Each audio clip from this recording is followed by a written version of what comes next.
Hadirin yang dirahmati oleh Allah Subhanahu wa taala, pada kesempatan pagi hari ini kita akan berbicara tentang beberapa hal yang harus kita ketahui, yang harus kita amalkan jika kita ingin mengawal hidayah itu sampai ke depan pintu surga.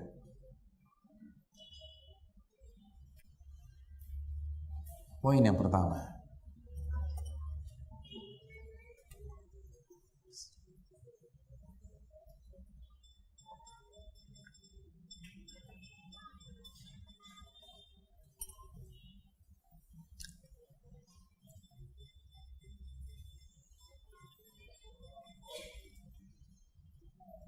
jika kita ingin istiqamah,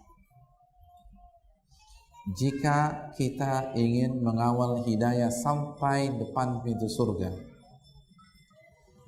maka di antara syaratnya kita harus senantiasa menjadi pribadi yang merasa diri bodoh. Terus merasa diri bodoh, merasa diri kecil, merasa diri lemah.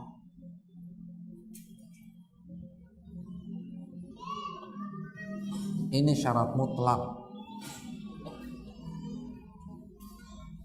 Semakin belajar, semakin merasa diri bodoh.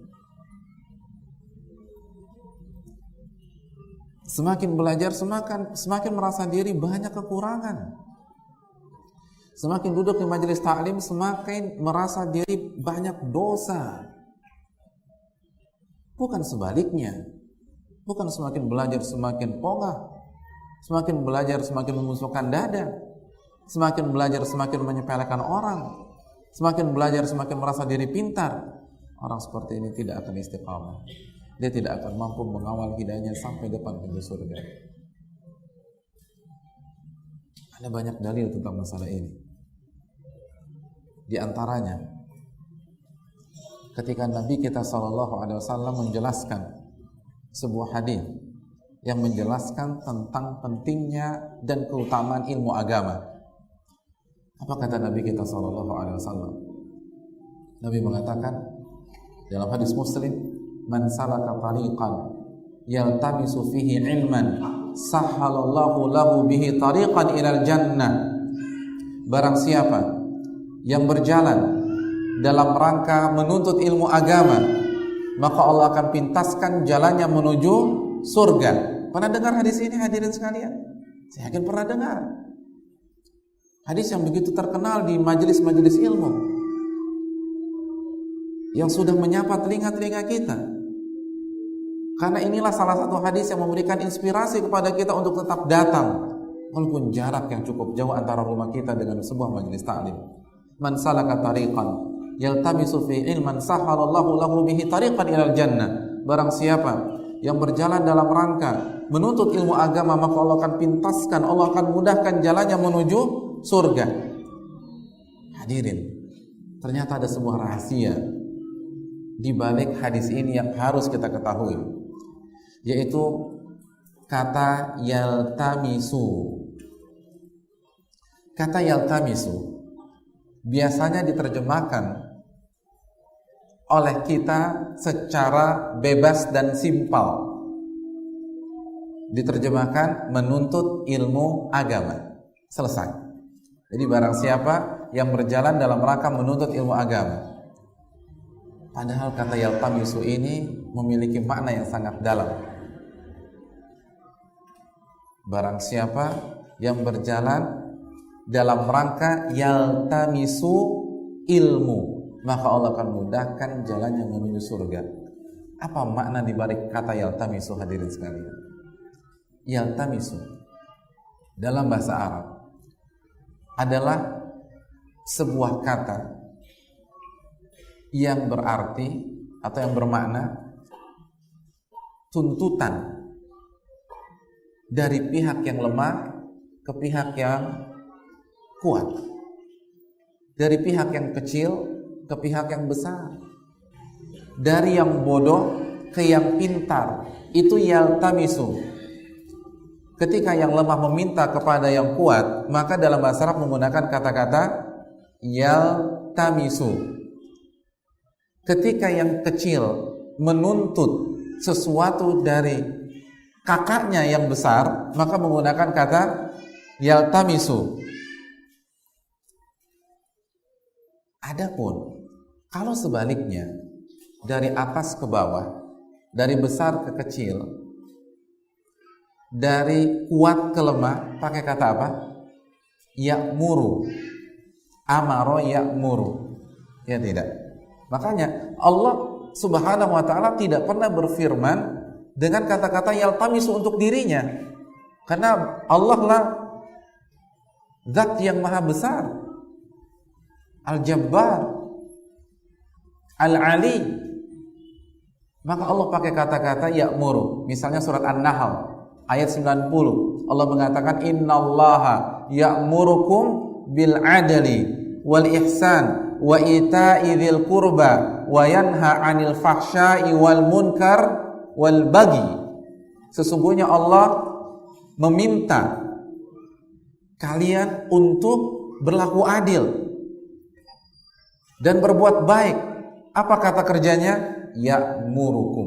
Innallaha ya'murukum bil adl. Bukan yaltamisukum. Karena yaltamisu dari mana? Dari pihak yang lemah ke pihak yang kuat. Jadi kalau misalnya kita punya 3 orang anak, lalu anak yang bungsu meminta kakaknya untuk membersihkan tempat tidurnya, pakai kata kerja apa? Yaltamisu. Tapi kalau kakaknya yang sulung meminta adiknya yang bungsu untuk mengepel ruang tamu, maka kakaknya memakai kata kerja apa? Ya'muru. Bisa dipahami? Nabi kita Shallallahu Alaihi Wasallam mensyaratkan orang yang ingin mendapatkan jalan pintas menuju surga, maka saat ia mengaji, saat ia ta'lim, saat ia menuntut ilmu, maka ia harus benar-benar mengamalkan yaltamisu. Karena kata kerja ini yang digunakan. Man salaka tariqan, barang siapa yang berjalan yaltamisu ilmu. Orang-orang yang akan dimudahkan jalannya menuju surga hanya orang-orang yang merasa diri rendah ketika belajar, yang merasa diri kecil, yang merasa diri bodoh, yang merasa diri lemah, bukan yang membusungkan dada, yang merasa senior lalu merendahkan yang baru ngaji, yang merasa diri sudah tahu semuanya, yang merasa diri tidak perlu muhasabatun nafas. Semakin belajar kita harus semakin merasa diri rendah. Makanya prinsip para ulama, kullamasdada ilma arafa bi annahu jahil. Setiap ilmunya bertambah, ulama salaf semakin sadar betapa bodohnya dirinya. Hadirin yang dirahmati oleh Allah Subhanahu wa taala. Inilah yang harus kita camkan. Kalau kita ingin mendapatkan surga, setelah kita telah mendapatkan hidayah di pengajian-pengajian kita, maka tawaduklah, rendah hatilah, jangan membusungkan dada. Dan ini prinsip para ulama kita. Atha bin Abi Rabah, siapa beliau? Mufti Masjidil Haram, mufti kota Mekah di era tabi'in. Hadirin yang dirahmati oleh Allah, jika kita bertemu dengan Atha bin Abi Rabah, jika antum hidup di zaman itu lalu bertemu dengan Atha bin Abi Rabah, tapi sebelumnya antum belum pernah ketemu dengan beliau, ini adalah kesempatan pertama. Selama ini baru mendengar nama besarnya saja, maka saya jamin yang lebih banyak ngomong antum daripada Atha bin Rabah. Terus beliau ngapain Ustaz? Beliau hanya ngangguk-ngangguk saja. Masya Allah, luar biasa. Jazakumullah khairan. Misalnya antum ketemu Atha bin Rabah, lalu antum ngobrol, mas, kan antum nggak tahu dia Atha bin Abi Rabah, jadi panggilnya mas, tahu nggak mas? Sholat sunnah fajar itu lebih baik daripada dunia dan isinya. Itu ada hadisnya mas, tapi saya lupa.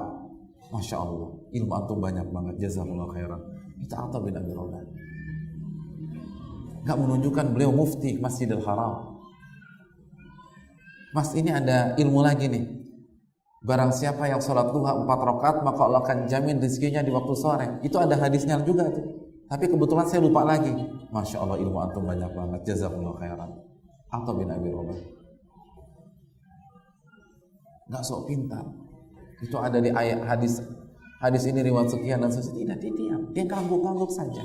Makanya Atha pernah mengatakan, inni la asma'u rajulan yuhaddithu an hadithin. Sesungguhnya aku bertemu dengan seseorang, lalu ia berbicara tentang sebuah hadis. Ia berbicara tentang masalah agama. Maka aku tampakkan diriku seperti orang yang belum tahu, padahal aku sudah mendengar hadis itu sebelum si pembicara lahir ke dunia. Jadi sebelum pembicara itu lahir ke dunia, Atha bin Abi Rabah sudah pernah mendengarnya, tapi beliau tidak pernah menampakkan ekspresi sudah tahu. Ngangguk-ngangguk saja. Mendoakannya, berbicara, jazakumullah khairan. Anda dapat ilmu pada hari ini. Terima kasih banyak. Itu Atha bin Abi Rabah. Bagaimana seseorang menjaga ketawaduannya. Ini kunci untuk masuk ke dalam surga dan mempertahankan hidayah. Hadirin yang dirahmati oleh Allah Subhanahu wa taala. Begitu juga dengan Imam Syafi'i rahimahullahu taala. Imam besar, ulama yang sangat karismatik, tapi masih berbicara kepada muridnya, Al-Imam Ahmad bin Hanbal rahimahullah. Kata beliau, wahai Ahmad, engkau lebih tahu hadis daripadaku. Oleh karena itu apabila engkau mendengar sebuah hadis, maka jangan sungkan-sungkan memberitahukan kepada diriku. Imam Syafi'i tidak sombong, tidak mentang-mentang saya gurunya, lalu tidak mau mendengar masukan dari orang lain, nasihat dari orang lain, atau hadis dari orang lain. Beliau mendengar masukan-masukan dari murid-muridnya. Ini yang harus kita camkan, hadirin yang dirahmati oleh Allah Subhanahu wa taala. Karena kalau tidak, kita akan hancur. Tawadhu'lah ketika kita menuntut ilmu. Tawadhu'lah ketika kita belajar. Tawadhu'lah ketika kita mempertahankan hidayah. Karena dengan tawadhu, dengan merendahkan hati, tidak meremehkan orang, maka itu bisa kita pertahankan. Nabi saja sallallahu alaihi wasallam, Allah perintahkan dalam surat Asy-Syu'ara ayat 215, wahfid janahaka liman ittaba'aka minal mu'minin. Wahai Muhammad, rendahkan sayapmu di hadapan orang-orang yang mengikutimu dari orang-orang yang beriman. Jadi kata Allah, wahai Muhammad, tawadhu'lah di hadapan pengikutmu. Tawadhu'lah di hadapan orang-orang beriman yang ngaji sama kamu, yang belajar denganmu, yang beriman dan menerima dakwahmu. Ini ayat luar biasa. Kalau perintah tawadhu di hadapan atasan itu biasa, tawadhu di hadapan pejabat itu biasa. Tapi Nabi SAW diperintahkan Allah Subhanahu wa taala untuk bertawadhu, rendah hati di hadapan murid-muridnya, di hadapan umatnya, di hadapan orang-orang yang ilmunya di bawah beliau, ketakwaannya di bawah beliau, kualitas salatnya di bawah beliau, infaknya di bawah beliau. Waqfid janahaka liman ittaba'aka minal mu'minin. Bertawadhu'lah di hadapan orang-orang yang mengikuti engkau dari kalangan orang-orang yang beriman. Kalau Nabi saja diperintahkan bertawadhu, bagaimana dengan kita yang nggak punya apa-apa, yang baru dapat hidayah beberapa tahun ini, yang belum menghatamkan buku-buku para ulama? Jika kita ingin mengantar hidayah sampai ke pintu surga, maka rendah hatilah di hadapan Allah dan di hadapan manusia. Makanya hadirin yang dirahmati oleh Allah Subhanahu wa taala, lawan dari tawadhu apa? Sombong. Dan kita sepakat, sombong adalah penghalang terbesar dari hidayah. Makanya definisi sombong apa kata Nabi SAW dalam hadis Muslim? Al-kibru batarul haq wa ghamtun nas. Sombong adalah sikap menolak kebenaran. Jadi ini lawan dari tawadu. Gak akan bisa istiqomah orang yang gak tawadhu, gak akan. Jadi kalau kita semakin belajar, merasa diri semakin pintar, gak bakalan istiqomah. Tinggal tunggu terjatuhnya saja kapan. Tinggal tunggu tanggal mainnya saja. Kapan kita terjatuh? Kapan kita tersungkur? Karena Nabi mengatakan, titik dari itu semua adalah kesombongan. Dan inilah yang membuat Bani Israel tidak mau beriman kepada Nabi SAW, padahal mereka sudah punya ilmu.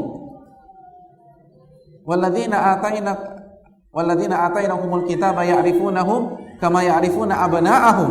Dalam surat Al-Baqarah ayat 146. Dan orang-orang yang kami berikan kitab, mereka mengenal Nabi SAW sebagaimana mereka mengenal anak-anak mereka.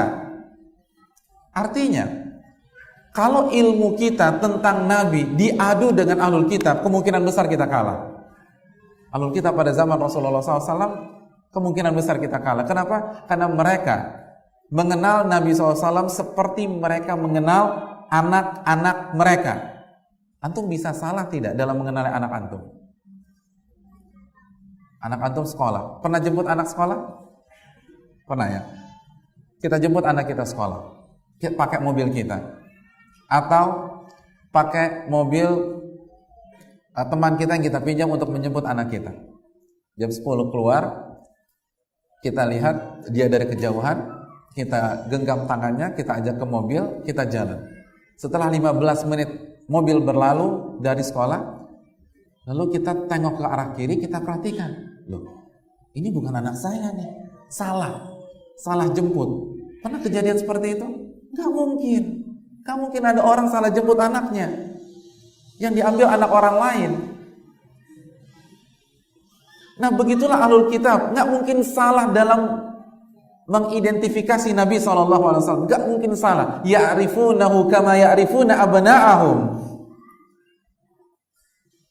Mereka mengenal Nabi sebagaimana mereka mengenal anak-anak mereka sendiri. Jadi jangan harap bisa mengalahkan ilmu ahlul kitab pada saat itu kalau kita belum belajar misalnya buku-buku seperti Syama'il Muhammadiyah. Siapa yang sudah menamatkan Syama'il Muhammadiyah? Buku karya Imam Tirmidzi yang menjelaskan tentang sifat-sifat Nabi baik secara fisik maupun secara karakter dan psikis. Bagaimana tubuh beliau, bagaimana perawakan beliau, postur beliau, gestur beliau, wajah beliau, rambut beliau. Kalau kita belum baca hadis-hadis seperti ini, ilmu kita nggak ada apa-apanya dibanding ahlul kitab pada waktu itu. Mereka mengenal Nabi kita sebagaimana mereka mengenal anak-anak mereka. Artinya mereka tahu bagaimana postur Nabi, wajah Nabi, fisik Nabi, tinggi Nabi. Kenapa mereka tidak mau beriman? Sombong. Karena mereka kecewa Nabi terakhir bukan berasal dari Bani Israel. Karena mereka mengklaim Bani Israel adalah etnis terbaik yang ada di dunia. Inilah yang membuat Fir'aun tidak mau beriman dengan Nabi Musa. Kenapa? Sombong. Saking sombongnya dia mengklaim wa ana rabbukumul a'la. Aku adalah Tuhan kalian yang paling tinggi. Ini kan sombongnya kelewatan. Hadirin, sepanjang sejarah kita mencatat bahwa sifat utama yang menggelincirkan manusia dari hidayah atau setelah mendapatkan hidayah dari keistiqomahan adalah sombong. Dan ini tidak mengherankan karena gembong dari segala bentuk gembong kejahatan siapa? Iblis. Dan kita tahu bersama, iblis sebelum divonis adalah makhluk yang punya prestasi yang mengkilat. Track recordnya bagus. Makhluk yang raportnya luar biasa. Makanya dia bisa mengakses surga. Iya apa tidak? Iblis menggoda Nabi Adam di mana? Di surga. Apakah setiap makhluk bisa masuk surga? Nggak bisa. Ini makhluk bukan makhluk sembarangan, dan ini dijelaskan di buku-buku para ulama. Walaupun dari jalan kisah-kisah Israiliyat Tapi kita tahu konsep Nabi kita sallallahu alaihi wasallam. Apa konsep dalam menyikapi kisah-kisah Israiliyat? Hadithu an Bani Israil wala haraj, sampaikan berita dari Bani Israel dan gak ada masalah. Namun dengan catatan la tusaddiqu wa la tukadzibu, jangan dibenarkan dan jangan didustakan. Sebagai maklumat saja seringan. Nah, kisah-kisah itu mengatakan iblis itu memiliki track record yang luar biasa. Dia adalah makhluk yang sangat taat kepada Allah Subhanahu wa taala. Tidak pernah mengecewakan. Tapi pertanyaan besarnya, kenapa dia tidak istiqamah? Kenapa dia tidak bisa mengawal hidayah tersebut? Jawabannya simpel. Aba wastakbara wa kana minal kafirin. Iblis sombong. Iblis enggan dan iblis sombong. Kapan kesombongan dia terkuak? Al-A'raf ayat 12. Qala ma mana'aka alla tasjuda id amartu. Qala ana khairun min khalaqtani min nar wa khalaqtahu min tin. Allah bertanya kepada iblis, apa yang membuatmu tidak mau sujud ketika aku perintahkan sujud kepada Adam? Apa kata iblis? Ana khairun minhu. Aku lebih baik daripada dia. Lihat. Mentang-mentang punya prestasi, mentang-mentang punya ilmu, mentang-mentang menjadi salah satu makhluk pilihan. Ana khairun minhu, aku lebih baik dari dia.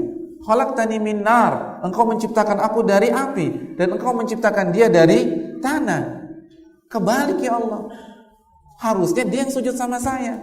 Jadi engkau ini kebalik, salah. Bayangkan Allah disalahkan.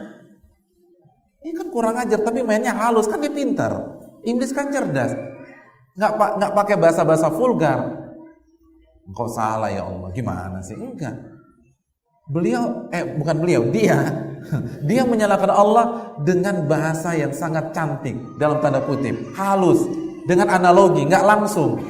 Ana khairun minhu, aku ini lebih baik daripada dia. Khalaqtani min nar wa khalaqtahu min tin. Engkau menciptakan aku dari api dan engkau menciptakan dia dari tanah. Ya kebalik dong, logikanya kebalik. Gimana sih?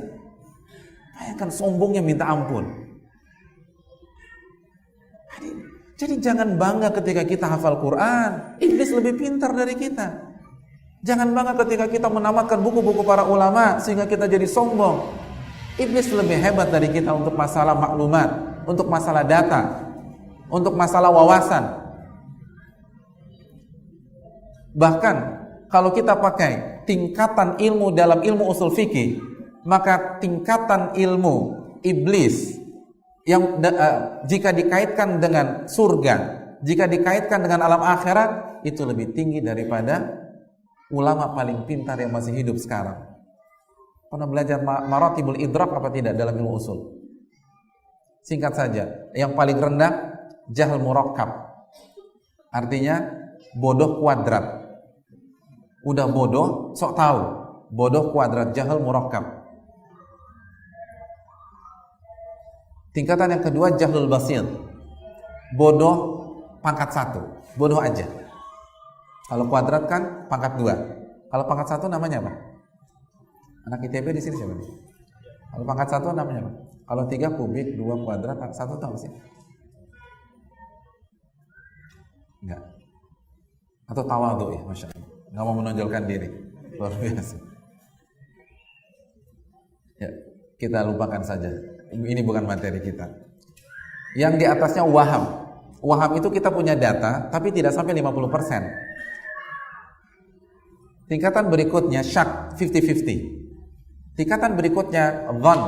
Kita punya data yang cukup banyak, tapi tidak sampai 100%. Dhann ghalib itu artinya dugaan kuat. Jadi kita punya indikator-indikator yang cukup kuat sehingga kita bisa menyimpulkan, tapi kalau ditanya ini 100%, enggak bisa. Ini paling 80%. Itu dhann ghalib. Di bawahnya syak, ragu-ragu, 50-50. Di bawahnya tadi apa?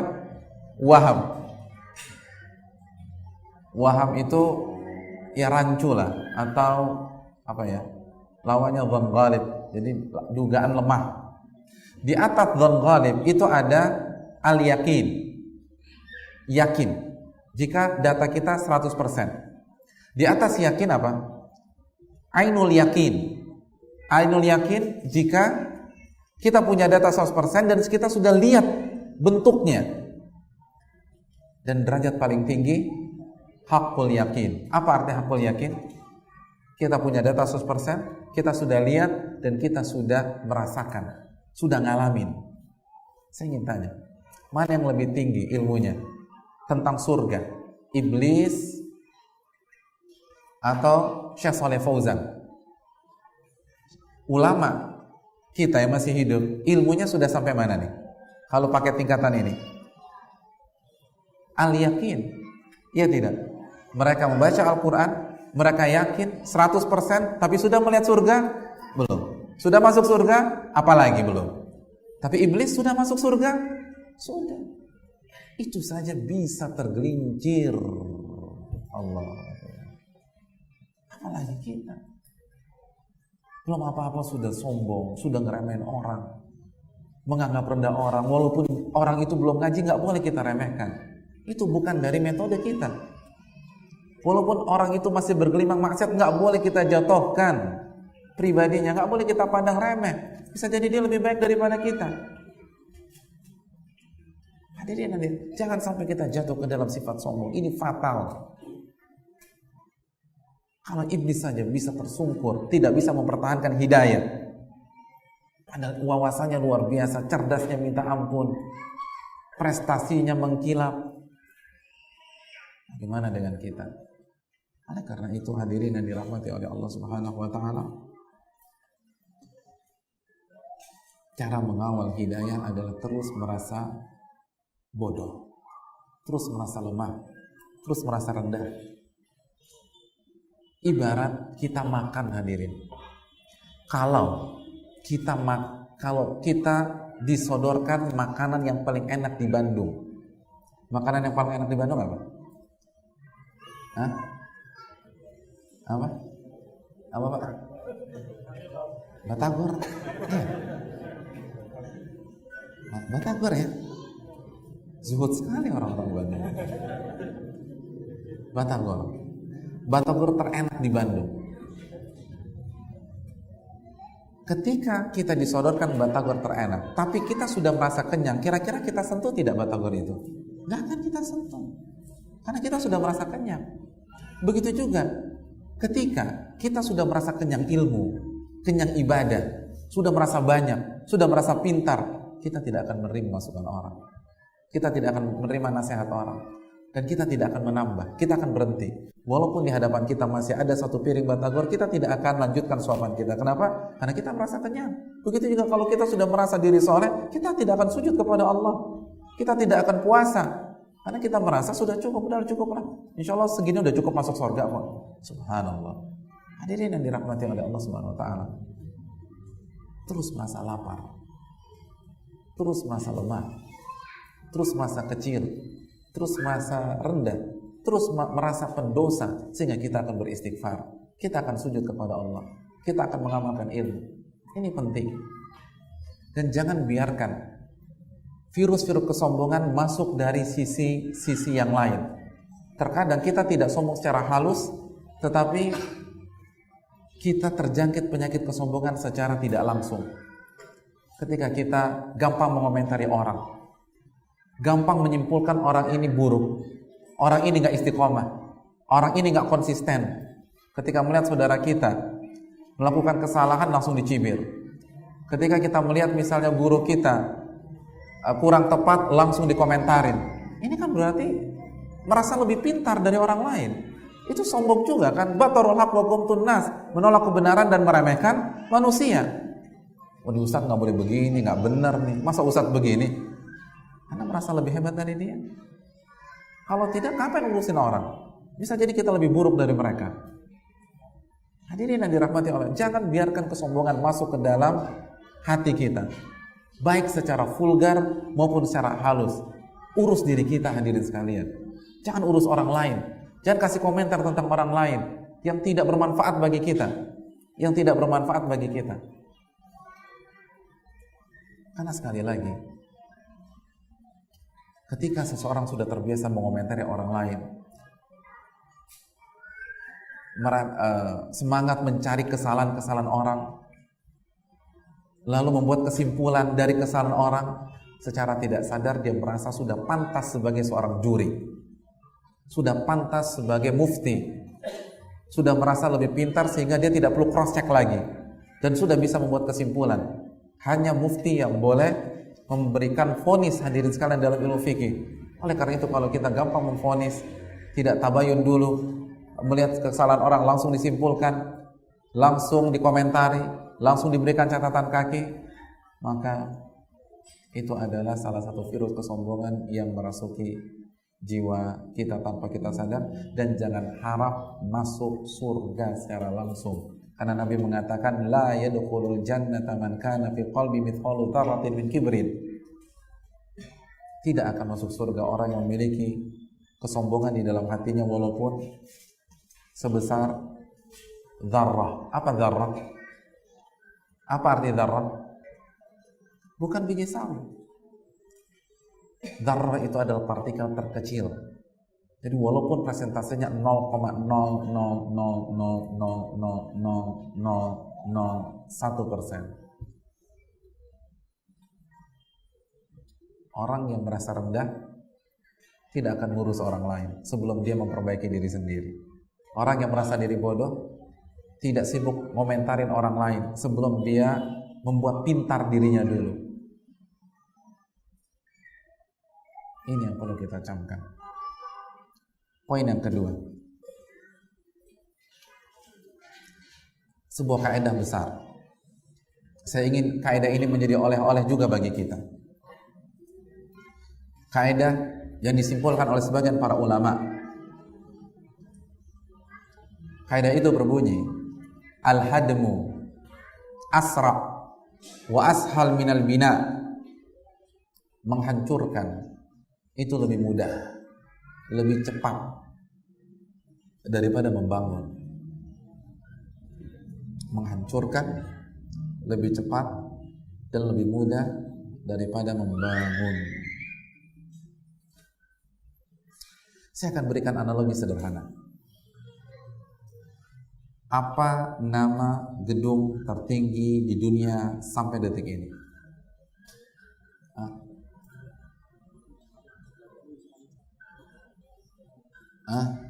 Gedung tertinggi. Apa namanya? Burj Khalifa. Di mana? Dubai. Berapa tingginya? 828 meter. Gedung yang tertinggi di dunia dan termasuk yang bahkan diklaim yang terbaik, yang paling aman dari gempa dan berbagai macam titel-titel yang lain. Saya ingin bertanya dengan antum, gedung yang terkokoh ini, terkokoh di dunia, terbaik di dunia, membutuhkan berapa lama pada saat dibangun?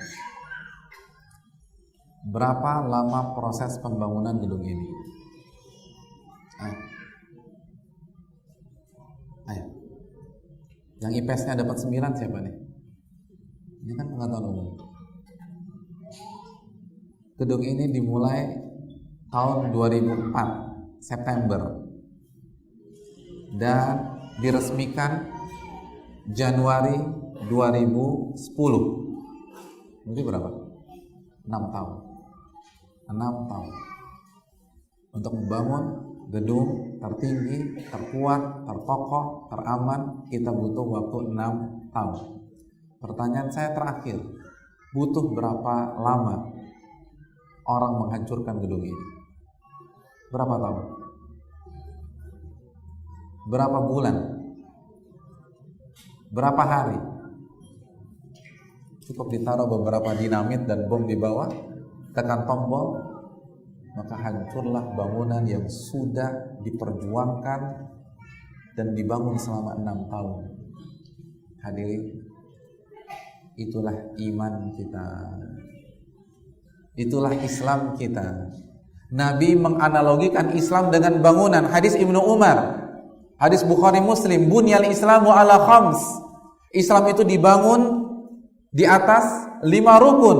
Syahadati an la ilaha illallah wa anna Muhammadan Rasulullah wa iqamis salat wa ita'iz zakat wa shaumi Ramadan wa hajjil bait. Yang pertama adalah syahadat la ilaha illallah wa anna Muhammadan Rasulullah. Oleh karena itu ketika seseorang mengucapkan dan bersaksi dengan 2 kalimat syahadat, dia baru saja memulai membangun Islam dan imannya. Ketika seseorang mengerjakan salat, Nabi katakan rukun yang kedua wa iqamis salat, menegakkan dan mendirikan salat. Maka pada saat ia menegakkan salat, ia sedang membangun bangunan keislaman dan keimanannya. Lalu Nabi mengatakan wa ita'iz zakat, membayar zakat. Maka pada saat seseorang membayar zakat, ia sedang membangun bangunan keislaman dan keimanannya. Lalu Nabi lanjutkan wa shaumi Ramadan, berpuasa bulan Ramadan. Maka pada saat kita berpuasa bulan Ramadan, itu sejatinya kita sedang membangun bangunan keislaman dan keimanan kita. Wa hajjil bait, dan pergi haji, kita kembali bangun agar semakin kokoh, dan begitu seterusnya. Hadirin yang dirahmati oleh Allah Subhanahu wa taala, bangunan keislaman, keimanan itu yang kita bangun bertahun-tahun, kalau kita lengah, syaitan bisa hancurkan dalam hitungan detik. Karena menghancurkan lebih mudah daripada membangun. Menghancurkan lebih mudah daripada membangun. Untuk menghancurkan keistiqomahan antum dalam ngaji, syaitan tidak butuh waktu. Syaitan tidak butuh serangan non-stop selama 1 bulan, selama 1 minggu atau 1 hari. Begitu kita lengah, syaitan bisa menghancurkan hal tersebut. Makanya salah satu sifat syaitan apa? Dalam surat yang pasti antum hafal semua. Ana jamin satu masjid ini hafal surat ini. Apa sifat syaitan?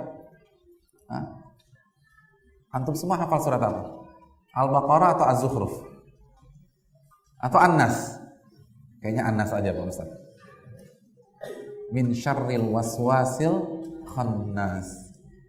Kita berlindung kepada Allah dari waswasil khannas. Apa tafsir waswasil khannas? Waswas artinya apa? Apa arti waswas? Waswas adalah nama lain dari syaitan. Dan khannas, apa arti khannas? Apa perkataan Ibnu Abbas tentang khannas? Ibnu Abbas mengatakan khannas adalah yang menggoda manusia dengan penuh strategi. Ia akan mundur ketika kita sedang kuat, dan dia akan melakukan serangan balik ketika kita lengah dan selesai semuanya. Dia akan melihat saat kita rajin berpikir, lalu ketika kita sedikit lengah, dia melancarkan serangan balik dan selesai semuanya.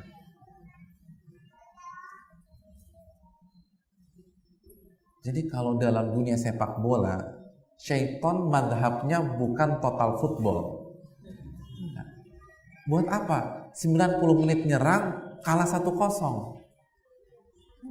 Dia nggak pakai madhab itu. Dia akan menyerang ketika lengah dan gol, menghancurkan lebih mudah daripada membangun, hadirin sekalian. Saya tahu ada seorang ikhwan, salah satu contoh, ada seorang ikhwan yang menikah dengan seorang wanita. Dua-duanya ini ilmunya Masya Allah. Ikhwannya hafalannya hampir selesai, istrinya hafizah.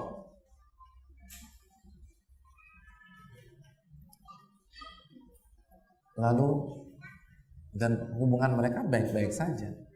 1 tahun, 2 tahun, 3 tahun, 4 tahun, 5 tahun, 6 tahun, 7 tahun, 8 tahun, sampai usia kurang lebih 15 tahun. Lalu timbul masalah. Dan pada suatu malam masalah itu meledak. Dan istrinya mengatakan, ceraikan aku mas, ceraikan aku mas, ceraikan aku mas, ceraikan aku mas. Dan suaminya merasa tertantang. Akhirnya suaminya mengatakan, saya khulu kamu. Apa yang berakhir? Selesai pernikahan.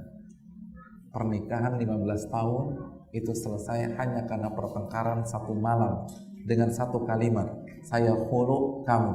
Karena menurut pendapat yang rajih, khulu tidak butuh iddah. Begitu diucapkan saya khulu, maka seluruh perjuangan selama 15 tahun, air mata selama 15 tahun, rumah tangga selama 15 tahun selesai. Itulah hebatnya syaitan. Dia bisa sabar nungguin kita lengah itu 15 tahun. Begitu kita lengah di tahun ke-15, dia lakukan serangan balik dan semua berakhir dalam satu malam. Hadirin yang dirahmati oleh Allah Subhanahu wa taala, jangan pernah merasa aman mentang-mentang kita sudah ngaji. Mentang-mentang penampilan kita sudah berubah. Mentang-mentang kita sudah menghatamkan buku-buku para ulama. Kalau kita lengah, selesai. Semua berakhir. Setan hanya butuh satu serangan pada saat kita lengah. Dan semuanya hancur. Menghancurkan itu lebih cepat daripada membangun.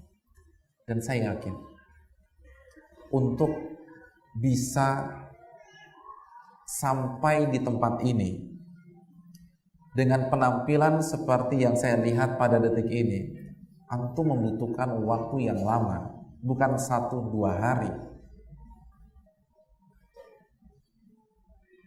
Kita membutuhkan waktu bertahunan. Dan saya yakin sudah banyak aral dan rintangan yang kita lewati. Dicaci orang, dimaki orang, dipersulit orang, diboikot oleh keluarga besar, dijelek-jeleki, susah mendapatkan pekerjaan karena penampilan yang sesuai dengan sunnah Nabi SAW. Hadirin, perjuangan yang kita lakukan bertahun-tahun itu jangan kita hancurkan karena kelengahan kita, sehingga syaitan bisa menghabiskan seluruhnya hanya dalam satu kali serangan. Menghancurkan itu lebih cepat. Ini yang tidak boleh lengah. Ini yang membuat surat Hud ayat 112 terasa berat sekali di pundak Rasulullah SAW. Karena lengah dikit, selesai. Jangan pernah merasa aman. Jangan pernah merasa aman. Tidak ada jaminan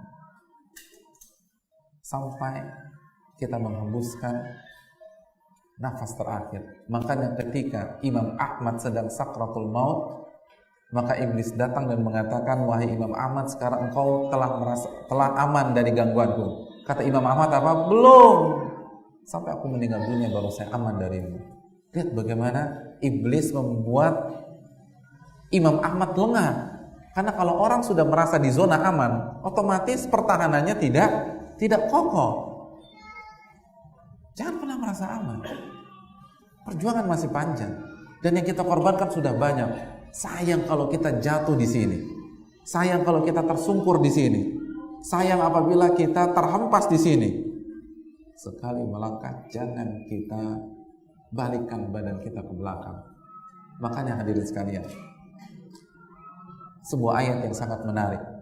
Al-Baqarah 208. Allah mengatakan, ya ayyuhalladzina amanu udkhulu fis-silmi kaffah. Wahai orang-orang yang beriman, masuklah ke dalam agama Islam secara kafah. Apa kelanjutan ayat tersebut? Apa kelanjutan perintah itu? Wala tattabi'u khutuwatis syaitan. Jadi ketika Allah meminta kita untuk totalitas, kafah totalitas, semuanya dikerjain semaksimal mungkin. Kalau Allah ingatkan, jangan sekali-sekali ikuti langkah, lalu langkah syaitan. Karena begitu Anda lemah, semuanya berakhir. Karena begitu kita terjebak di satu langkah syaitan, maka satu langkah itu memaksa kita untuk melangkah yang kedua, lalu ketiga, lalu keempat, maka berakhirlah semua perjuangan kita. Hadirin yang dirahmati oleh Allah Subhanahu wa taala.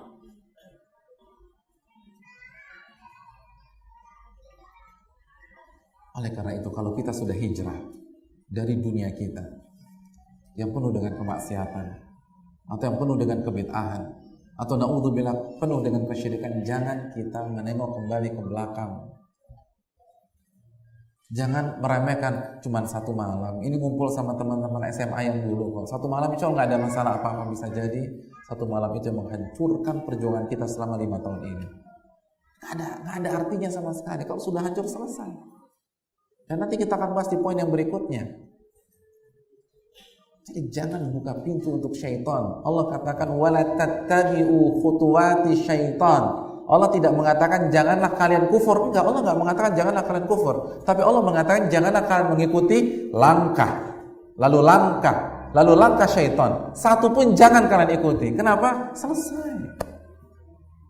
Kalian lengah habis semuanya. Oleh karena itu hadirin yang dirahmati oleh Allah Subhanahu wa taala. Saya ingin bertanya. Berapa serangan yang membuat Nabi kita Adam alaihissalam harus berpindah dari surga ke dunia? Jawabannya ada di dalam surah Taha ayat 120 dan 123. Ketika Nabi Adam sedang menikmati kehidupan surgawi, fawaswasa ilaihi syaitan, maka syaitan datang menggoda.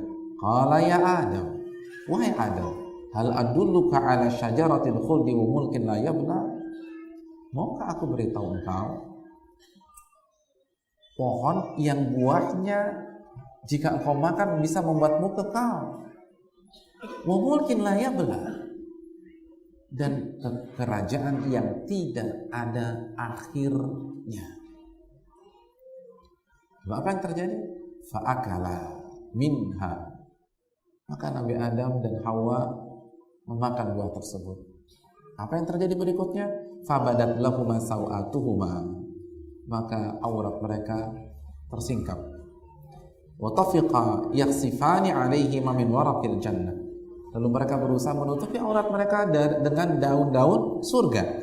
Wa asa Adamu rabbahu faghawa, maka Adam bermaksiat kepada Rabbnya dan melampaui batas. Tsumma ijtabahu rabbuhu fataba alaihi wa hada. Lalu Adam bertaubat dan kembali mendapatkan hidayah. Qala ihbita minha jami'an. Tapi Allah berfirman kepada beliau, turunlah kalian berdua ke surga, ke dunia. Ba'dukum li ba'din adu. Sebagian di antara anak cucu kalian dengan sebagian lain akan menjadi musuh. Hadirin yang dirahmati oleh Allah, satu serangan saja kehidupan surgawi berakhir. Dan apa imbas satu serangan tersebut? Fatal. Yang pertama, aurat tersingkap. Yang kedua, mendapatkan status bermaksiat kepada Allah Subhanahu wa ta'ala. Yang ketiga, diturunkan dari surga.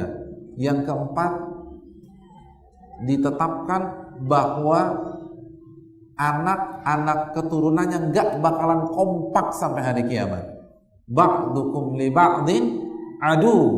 Dan terbukti sampai hari ini dan sampai hari kiamat, anak cucu Anda akan saling bunuh-membunuh, perang berperang, zalim menzalimi. Satu serangan. Kalau ini bisa terjadi dengan ayah kita, bagaimana dengan kita? Jangan remehkan syaitan. Syaitan hanya butuh satu serangan untuk menghancurkan kita. Bangunan sunnah yang sudah kita perjuangkan bertahun-tahun, kalau kita lengah, selesai dengan satu serangan. Maka tingkatkan kewaspadaan dan jangan percaya sama syaitan. Ayat ini membuktikan semua janji syaitan omong kosong. ketika syaitan mengatakan syajaratul khuldi wa mulkin la yabla, buah ini adalah buah kekekalan dan akan memasukkan dan akan membuat engkau memiliki kerajaan yang tidak akan ada akhirnya. Terbukti? Tidak. Justru ketika memakan buah itu semuanya berakhir. Semuanya berakhir. Kehidupan surgawi selesai. Begitu juga pada saat kita berada di atas sunnah Nabi SAW. Lalu syaitan membisiki kita untuk ketemu lagi teman-teman lama kita. Lalu syaitan bilang, cuman sebentar, nggak lama kok, cuman 1 malam, cuman 2 jam, apa sih ya pengaruhnya 2 jam untuk kehidupan Anda? Itu jebakan, hadirin sekalian. Syaitan tidak mungkin membuka efek negatif dari kemaksiatan. Nggak ada sejarahnya syaitan buka. Syaitan akan mengiming-imingi kita sesuatu yang tidak ada wujudnya, fata morgana, sebagaimana yang ia lakukan kepada Nabi Adam alaihissalam. Jangan percaya, karena kalau kita lengah, satu serangan membuat semua berakhir. Sebagaimana syaitan berhasil menceraikan suami istri setelah usia pernikahan 15 tahun, 20 tahun, 25 tahun. Pernah lihat orang bercerai di usia pernikahan 25 tahun? Itu bukti betapa sabarnya syaitan. Syaitan itu lebih sabar dari kita. Kalau bukan karena pertolongan Allah Subhanahu wa taala. Antum bisa nggak nyerang orang dan antum tunggu di luar rumahnya selama 2 bulan, bisa? Nggak bisa. Syaitan bisa. Sabar.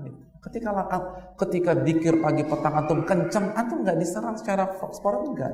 Buang-buang waktu. Apa nyerang orang kayak dia? Mendingan kita cari target lain. Percuma nyerang orang kayak dia, bentengnya masih kuat. Begitu lepas, tahu, dan dia bisa sabar nungguin kita 20 tahun, 25 tahun, 30 tahun. Saya tahu ada orang, dia sudah ngaji di tahun 1990-an. Tahun 90 beliau sudah ngaji. Dan bukan dengan ustadz-ustadz muda. Ini ustadz senior, salah satunya dengan ustadz kita, Ustadz Yazid Hafizahullah Ta'ala. Antum tahun 90 udah ngaji sama Ustadz Abu Haidar belum? Belum, sudah ngaji dengan Ustadz Yazid. Tahun 2001 beliau meninggal bunuh diri dengan kondisi meninggalkan sholat. Setelah merintis bangunan iman selama 10 tahun. Lengah, syaitan serang. Pertama, puasa bicara selama 2 tahun. Lalu setelah itu tidak mau sholat. Lalu anti klimaksnya bunuh diri. Alhamdulillah. Bayangkan, 10 tahun merintis iman, merintis sholat, merintis pakaian yang sunnah dengan berbagai macam kecaman, celaan yang menghadang.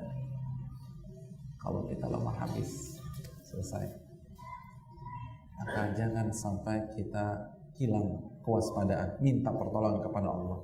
Ihris alama yang fa'uka wasta'in billah wala ta'jas. Nabi mengatakan, bersungguh-sungguhlah dalam mengerjakan apa yang bermanfaat bagi dirimu. Bersungguh-sungguhlah dalam istiqomah, kerahkan kemampuan antum untuk istiqomah.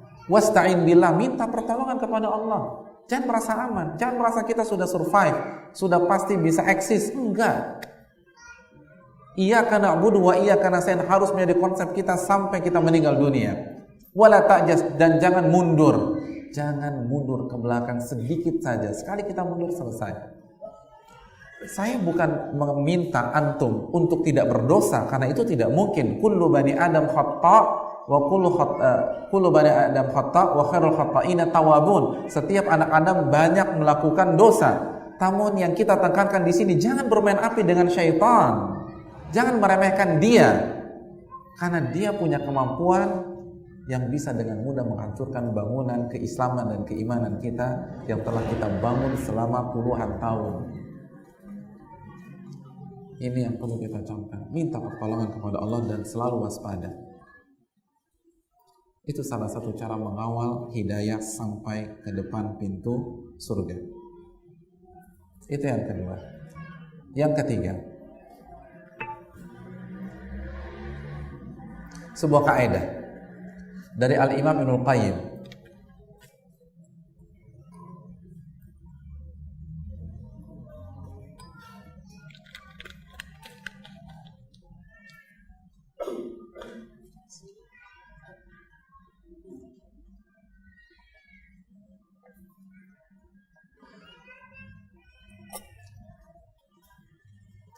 Catat baik-baik. Bangkit dari kegelinciran setelah kita istiqamah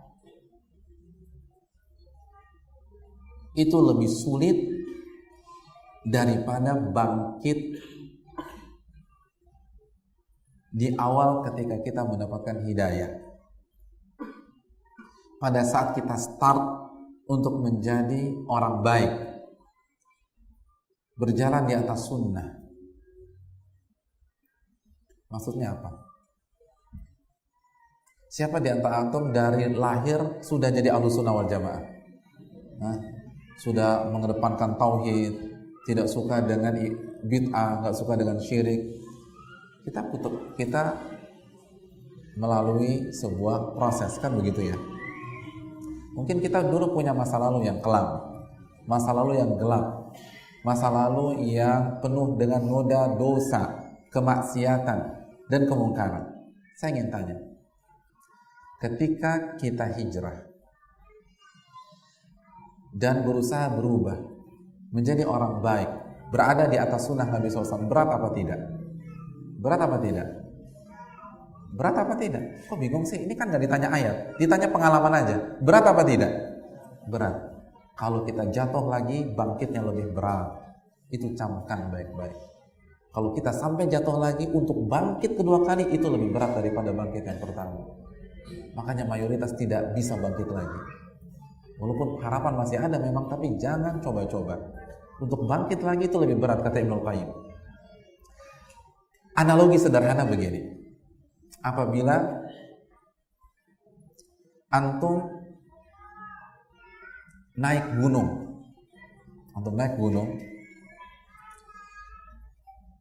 dan antum mendaki sampai ketinggian 1000 kaki. Sudah sampai ketinggian berapa? 1000 kaki. Di 1000 kaki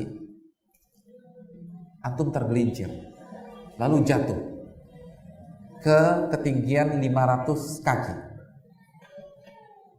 Lalu antum bangkit lagi. Antum berusaha mendaki dan mencapai ke ketinggian 1000 kaki untuk kedua kalinya. Pertanyaan saya, mana yang lebih berat? Yang pertama atau yang kedua? Untuk sampai ke ketinggian 1000 kaki. Mana yang lebih berat? Yang pertama atau yang kedua? Setelah antum tergelincir lagi atau ketika awal antum menanjak ke 1000 kaki? Kedua lebih berat. Kenapa? Karena ketika antum jatuh, pertama fisik antum nggak seprima sebelumnya. Tenaga sudah terkuras, energi sudah mau habis. Belum yang lecet-lecet, ankle terkilir, pundak sudah tidak nyaman. Begitulah saat kita meniti kebenaran, saat kita mendaki sampai puncak iman, berat. Tapi kalau kita jatuh lagi, untuk bangkit lebih berat. Untuk bangkit lebih berat. Iya tidak? Hadirin, kan kita sepakat bahwa mayoritas konsep penyakit jiwa, penyakit hati itu seperti penyakit fisik. Kalau kita terkena tipes tahun 2013, lalu kita kena tipes lagi 2014, mana yang lebih parah? 2014 akan lebih parah. Begitu juga dengan yang lain. Saat Allah sudah berikan hidayah, lalu kita berusaha bangkit, lalu karena kesalahan kita terjatuh lagi, bangkitnya lebih berat. Kenapa? Karena ada unsur kufur nikmat. Kita jatuh karena kita tidak bersyukur kepada Allah Subhanahu wa taala. Wala in kafartum inna adzabi lasyadid. Bukankah sunnah itu nikmat Allah? Bukankah hidayah itu nikmat Allah Subhanahu wa taala? Allah telah memilih Anda dari jutaan manusia untuk mempelajari sunnah Nabi SAW, untuk beribadah sesuai dengan sunnah, mentauhidkan Allah Subhanahu Wa Taala, lalu Anda sia-siakan, lalu Anda menengok ke belakang, lalu Anda bergaul lagi, lalu Anda tersungkur lagi, Anda terpukau dengan dunia lagi, dan Anda kufur nikmat.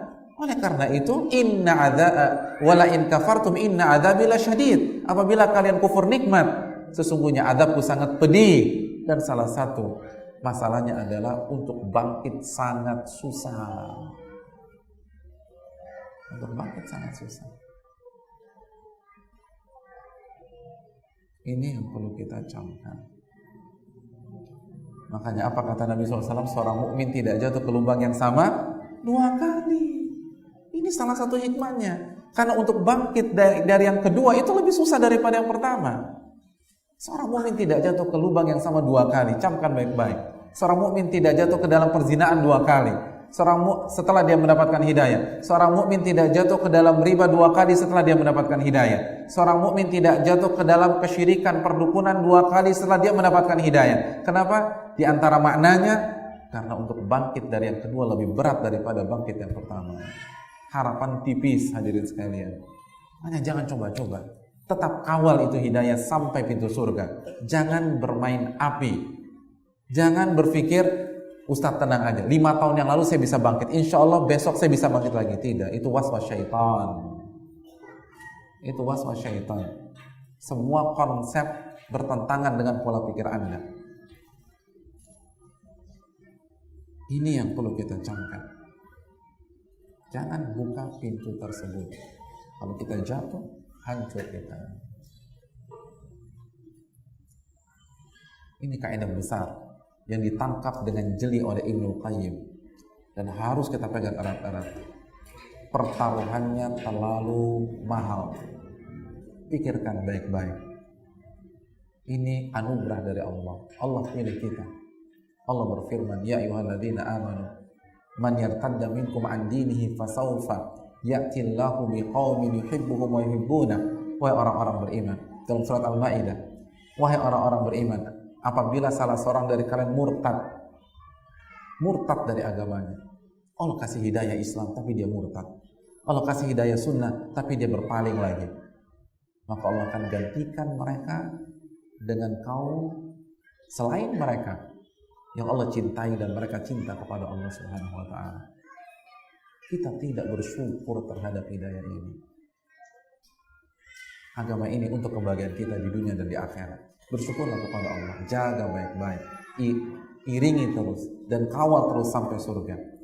Kalau kita bermain, pertama syaitan tidak membutuhkan banyak serangan untuk kita, dan yang kedua, begitu kita terhampas, bangkitnya lagi itu sangat susah. Bangkitnya kembali sangat susah.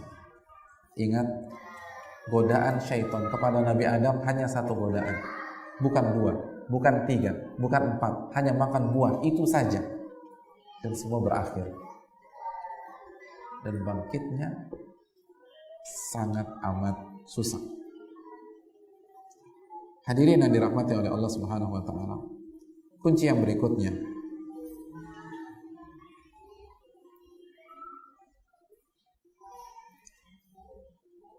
yang keberapa ini? Yang keempat.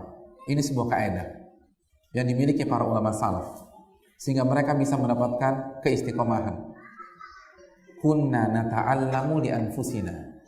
Kita ini belajar, kata mereka, untuk diri kita sendiri. Kita belajar untuk diri kita.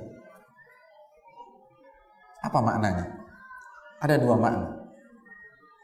Yang pertama, kita yang butuh ilmu, kita yang butuh hidayah, kita yang butuh agama Allah Subhanahu wa Ta'ala, kita yang butuh pada syariat Allah, pada sunnah Nabi Sallallahu Alaihi Wasallam.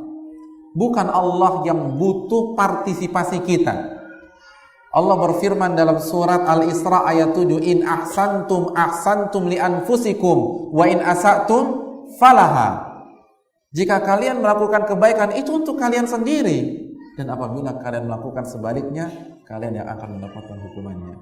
Jangan berpikir kajian butuh kepada kita. Jangan berpikir dakwah sunnah ini butuh kepada kita. Jangan berpikir manhaj salaf ini butuh kepada kita. Dakwah sunnah dan manhaj salaf akan senantiasa eksis sampai hari kiamat, ada atau tidak ada kita. Nabi bersabda tentang firqatun najiyah, ta'ifah mansurah. Masih ingat hadisnya? La tazalu ta'ifatun min ummatil zahirina 'alal haq la yadurruhum man khadhalahum hatta ya'tiya amrullah. Akan ada senantiasa sekelompok umatku yang eksis menyuarakan kebenaran dan tidak membuat mereka mundur orang-orang yang tidak suka dan menjegal mereka sampai datang keputusan dari Allah. Dalam riwayat sampai datang hari kiamat. Saya ingin bertanya, apa makna hadis ini? Berarti golongan yang benar akan tetap eksis sampai hari kiamat. Ada atau tidak ada kita di dalam bahtera tersebut.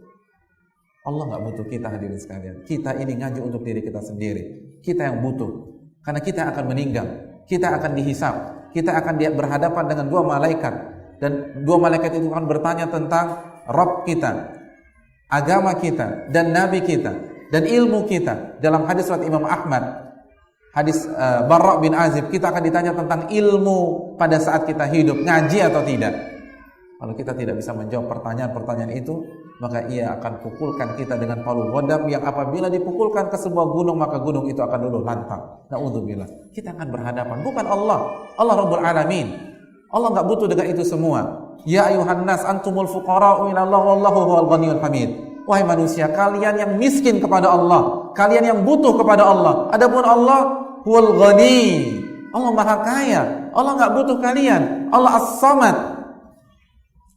Kalau kita kafir semua, nggak ada masalah sama sekali. Ingat hadis qudsi, Allah Subhanahu wa taala berfirman, Ya ibadi, law anna awwalakum wa akhirakum wa insakum wa jinnakum kanu ala atqa qalbi rajulin wahidin minkum, ma zada kadzalika ala mulki syai'a. Wa hamba-hambaku, apabila kalian, orang yang pertama di antara kalian sampai orang yang terakhir di antara kalian, dari bangsa manusia maupun bangsa jin seluruhnya memiliki ketakwaan seperti orang yang paling takwa di antara kalian. Siapa orang yang paling takwa di antara kita, hadirin sekalian? Nabi Muhammad SAW. Jadi apabila bapak-bapak dan ibu-ibu imannya seperti Nabi SAW, salatnya seperti Nabi SAW, dan ini semua manusia dan semua jin, tidak ada yang bermaksiat, tidak ada yang durhaka, tidak ada yang melakukan bid'ah atau kesyirikan, apalagi kemaksiatan. Apa kata Allah Subhanahu wa taala? Mazada dzalika ala mulki syai'a. Itu tidak menambah sejengkal pun kekuasaan Allah Subhanahu wa taala. Ya ibadi, wahai hamba-hambaku, law anna awwalakum wa akhirakum wa insakum wa jinnakum kanu ala afjari qalbi rajulin wahidin minkum, ma naqasa dzalika an mulki syai'a. Wahai hamba-hambaku, jika seluruh kalian dari yang pertama sampai yang terakhir, dari bangsa manusia maupun bangsa jin, semuanya durhaka kepada Allah sebagaimana kedurhakaan makhluk yang paling parah di antara kalian. Siapa makhluk yang paling parah dalam kedurhakaan? Iblis.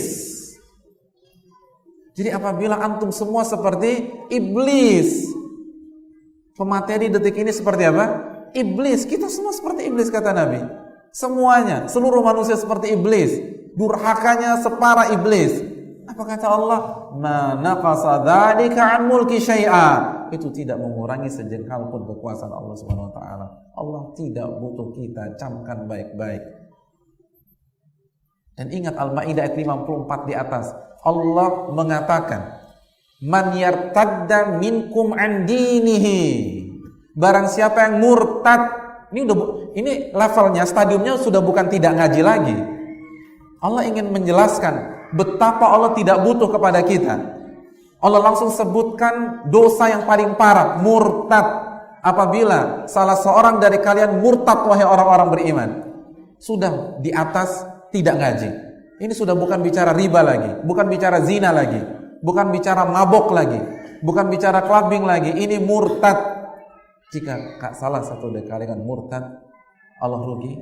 Tidak. Allah akan ganti kalian dengan kaum yang lain yang Allah cintai dan mereka cinta kepada Allah, dan kalian Allah singkirkan.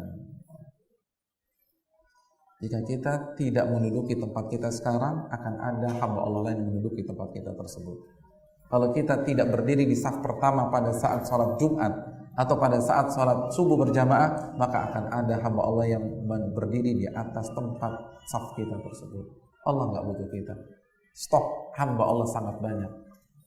Kita belajar untuk diri kita sendiri. Camkan baik-baik. Karena manusia hanya tertarik mengerjakan sesuatu yang menguntungkan dirinya. Manusia hanya tertarik mengerjakan sesuatu yang memberikan keutamaan bagi dirinya. Maka camkanlah, agama tidak butuh kita, sunnah tidak butuh kita, dakwah tidak butuh kita.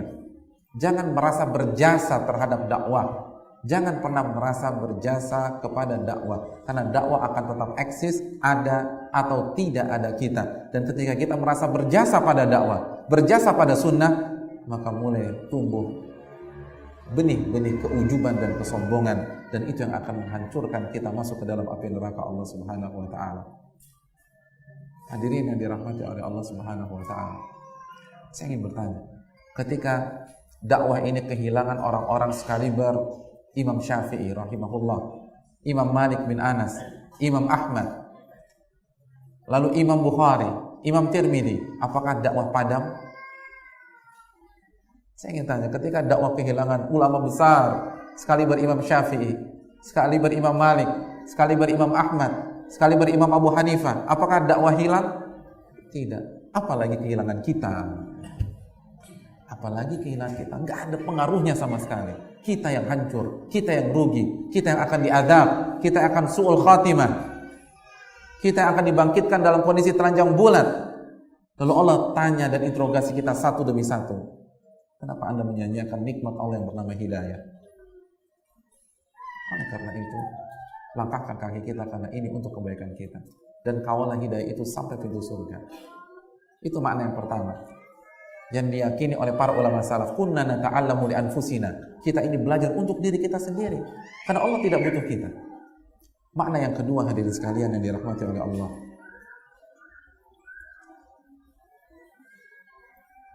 kita belajar,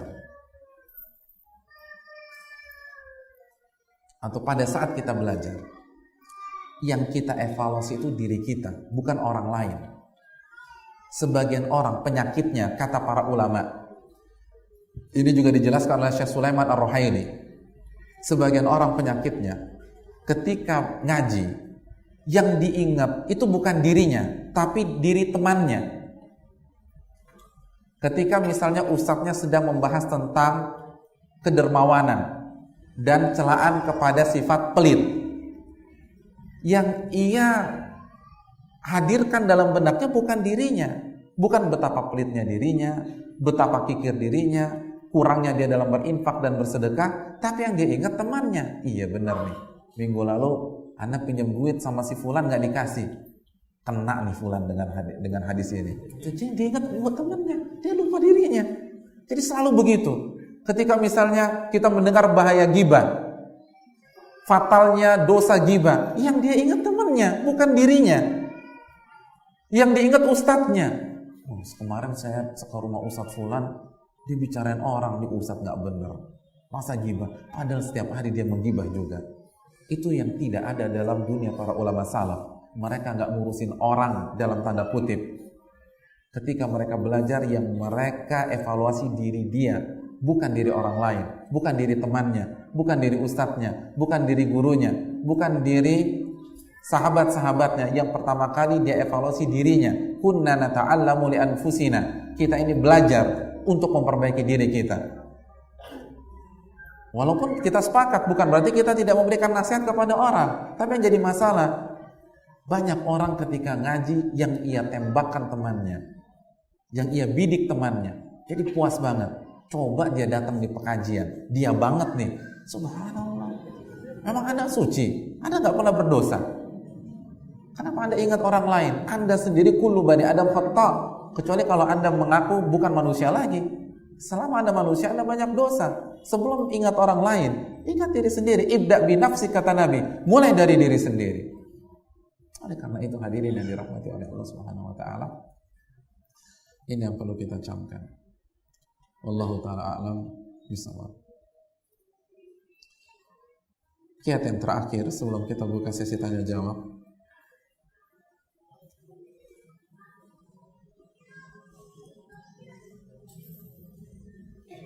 cara mengawal hidayah sampai pintu surga adalah dengan menata hati kita. Menata hati kita, mengevaluasi hati kita. Jangan hanya puas dengan amalan-amalan zahir. Jangan hanya puas dengan penampilan. Jangan hanya puas dengan perubahan komunikasi dan bahasa dari yang sebelum ngaji dengan yang telah ngaji. Kalau dulu belum ngaji lo gua, sekarang aneh antum. Jangan hanya puas dengan itu. Jangan hanya puas dengan gamis kita, dengan jilbab kita, dengan cadar kita, dengan celana cingkrang kita, dengan jenggot kita. Hadirin, tidak ada maksud untuk meremehkan amalan-amalan di atas, tapi kita tidak akan bisa istiqamah dan mengawal hidayah sampai pintu surga kalau hanya mengandalkan amalan-amalan zahir. Ingat ucapan Ibnu Daqiqil Id ketika mensyarah hadits at-taqwa hahuna. Takwa itu di sini, kata Nabi. Takwa itu di sini, di qalbu. Kata Ibnu Daqiqil Id, catat baik-baik. Innal a'mala zahirah la tuhassilu taqwa.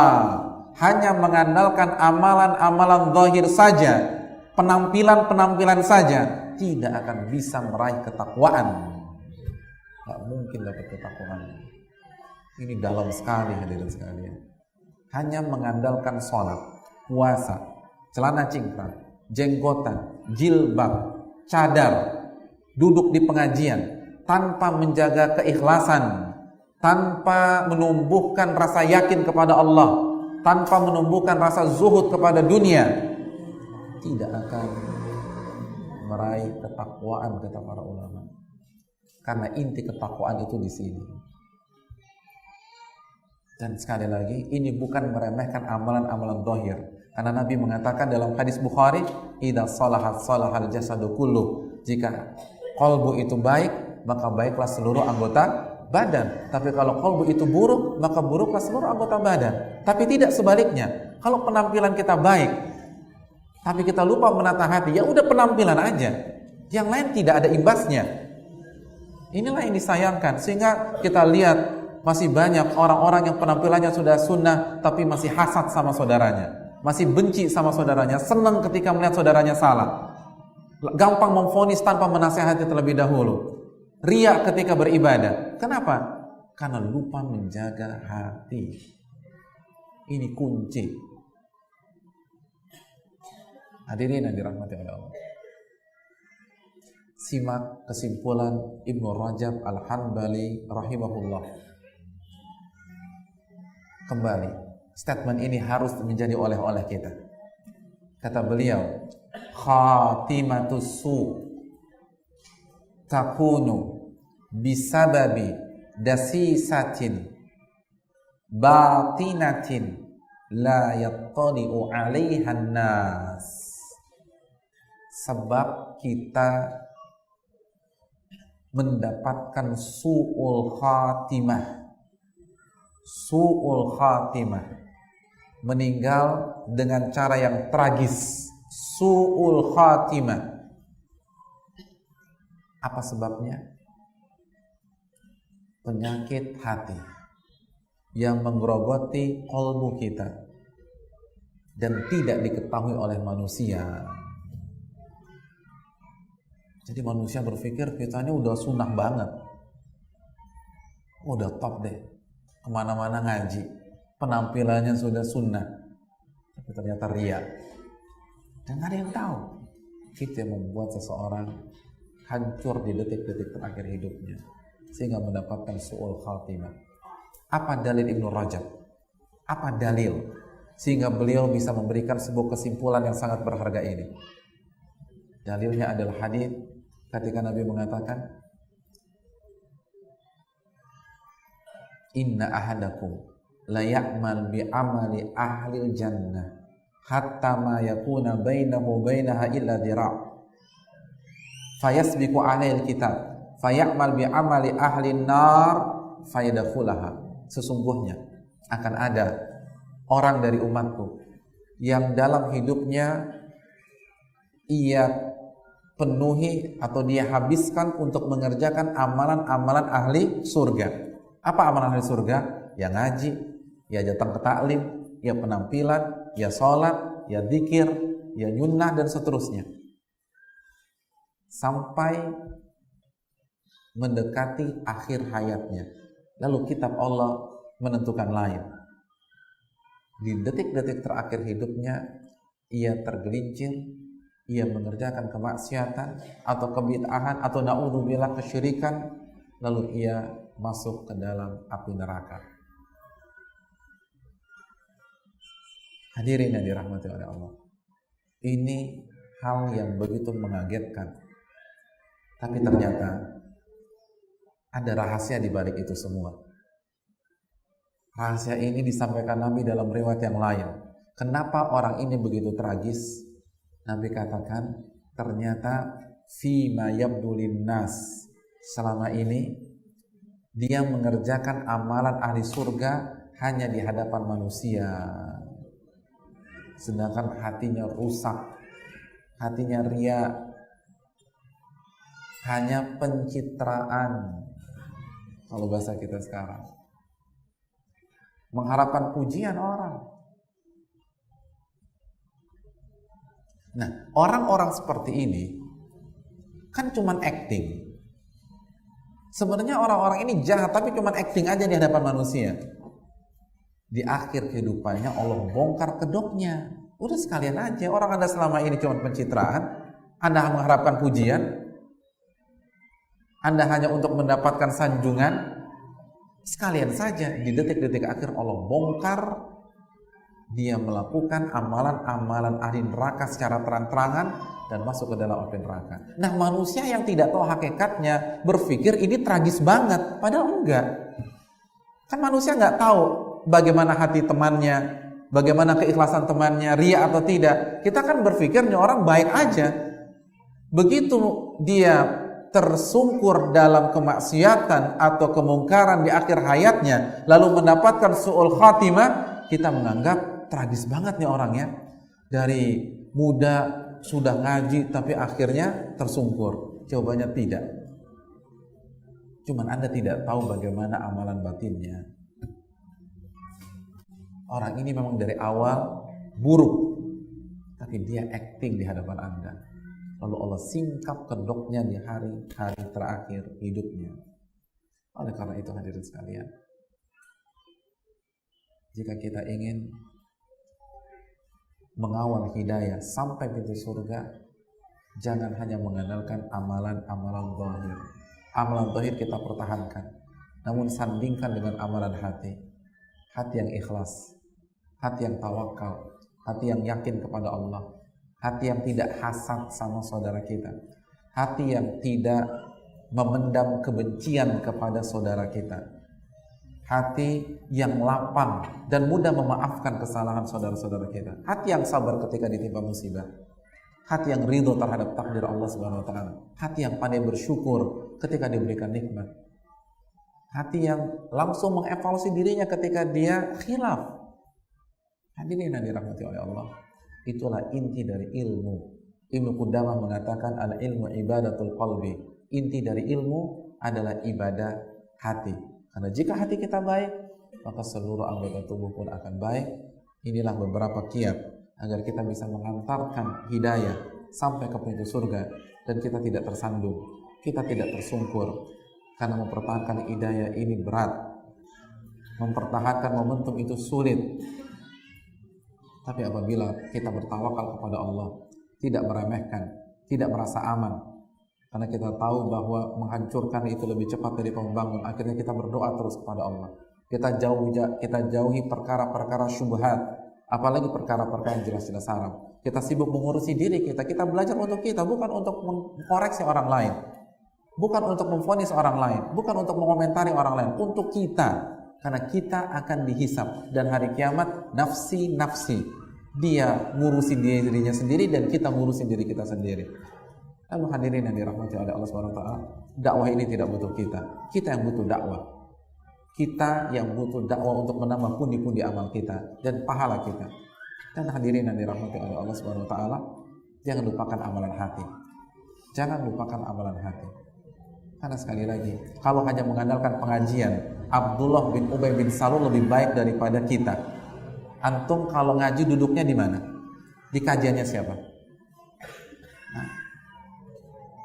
Lalu bandingkan Abdullah bin Ubay bin Salul kalau ngaji duduknya di kajiannya siapa? Nabi Muhammad SAW. Tapi munafik fid darkil asfali minan nar. Tempatnya di kerak api neraka. Kenapa? Karena hanya mementingkan amalan-amalan zahir, tapi hatinya kosong dari iman, kosong dari keikhlasan, kosong dari keyakinan dan ketakwaan kepada Allah Subhanahu wa taala.